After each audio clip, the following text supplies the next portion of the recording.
ମୁଁ ହେଲି ଭାରି ଫୁଲେଇ ସମସ୍ତଙ୍କୁ ଦେଇଥାଏ ହସେଇ ରାଗିଲି ମୁଁ କାହାରି ନୁହେଁ ନାହାନ୍ତି ବୋଲି ମୋର ସମସ୍ତେ ଥାନ୍ତି ରାଗ ରୁଷାରେ ଦିନଟି ଚାଲିଗଲା ଗତ ପରଦିନରେ ବ୍ଲଗ ମୋର ଷ୍ଟାର୍ଟ ହେଲା ଆମ ଘରକୁ ଆସିଥିଲେ ଆମ ଝିଆରୀ ସେ ହେଉଥିଲେ ମନେ ମନେ ଭାରି ସିଆଣି ଚକୋଲେଟ୍ ଚିପ୍ସକୁ ଧରିକି ଆସିଥିଲା ମତେ ଦେଖି ଦେଖି ଖାଇ ଦଉଥିଲା ଆଜି ହେଲା ରବିବାର ମୋ ପାଟି ଖୋଜୁଥିଲା ଆଇଁଷର ବାର କହୁ କହୁକା ଅଣ୍ଡା ଆସିଲା ଅଣ୍ଡାକୁ ଫଟେଇ ଅମଲେଟ୍ କରାଗଲା ଗରମ ଗରମ ଅଣ୍ଡା ହେଇଥିଲା ତାୱାରେ ମୁଁ ନ ଡାକି ଖାଉଥିଲି ମିଛଟାରେ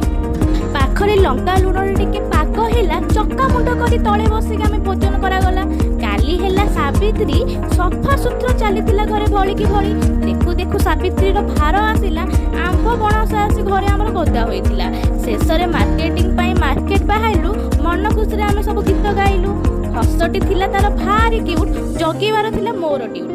ସପିଂ ହୋଇଥିଲା ଭାରି ଲଙ୍ଗ ବିଲ୍ ହୋଇଗଲା ଭାରି କଷ୍ଟ ଚୁପଚାପ ସପରୁ ବାହାରି ଆସିଲୁ ଖାଇବା ଷ୍ଟଲରେ ଆମେ ଚାଲି ଯାଇଥିଲୁ ମାର୍କେଟ ଆସିଛୁ ଖାଇବୁନୁ ଆମର ଏପଟେ ପେଟ ପୂଜା ସରିନି ସେପଟେ ଆମର ଡକରା ଆସିଲାନି ଆମ ଛୁଆ ମନ ତ ଭାରି ଲୋଭିଆ ଘରେ ହେଉଛନ୍ତି ଭାରି ଛାନିଆ ଛଡ଼ା ଛଡ଼ି ହୋଇ ମାଉସୀ ଝିଆରୀ ଘରକୁ ଚାଲିଲୁ ମା ଭଉଣୀଙ୍କର ସବୁ ସଜବାଜ ଦେଖିଲୁ କାଲି ହେଲା ଆମର ସାବିତ୍ରୀ ପୂଜା ଦେଖିଲେ ଲାଗିବ ଭାରି ମଜା ଭିଡ଼ିଓ ଆମର ଲେଟରେ ଆସୁଛି ଦେଖିଲେ ଜାଣିବ କିପରି ସେଟଅପ୍ ହେଉଛି ଲାଇକ୍ ସବସ୍କ୍ରାଇବ ନିହାତି କରନ୍ତୁ ଏମିତି ଭଲ ପାଇବା ଦେଇ ଚାଲନ୍ତୁ ଜୟ ଜଗନ୍ନାଥ।